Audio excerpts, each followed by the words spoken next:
How do you detox from phthalates? That's a really good question, Alan. The first thing is you have to have good methylation. Methylation is one of the paths of detoxing that our bodies do, critically important.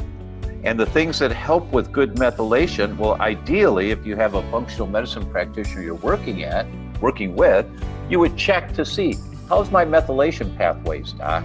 It's not something they commonly check for, they should, because we're all exposed to 247 pounds of toxic chemicals per person per day. So we want to make sure that our methylation pathways are working really well. There's two really simple tests for methylation pathways. Some doctors will look for the genes to see if you have a gene to not methylating very well.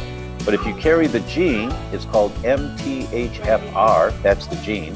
If you carry MTHFR, that's one of the genes, the primary one. If you carry that gene, then as all of you have heard me say many times, you're at risk of not methylating. It doesn't mean you're not going to methylate. It means you're at risk of not methylating. You pull at a chain, it always breaks at the weakest link, one end, the middle, the other end, your heart, your brain, your liver, your kidneys.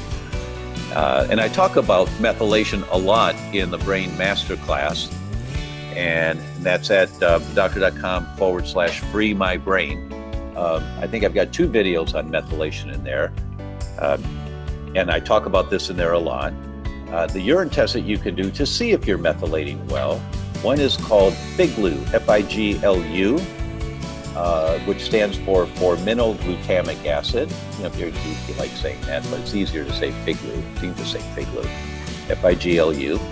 And the other is methylmalonic acid, MMA. They're part of a test called the organic acids test. It's a simple urine test, not hard to do.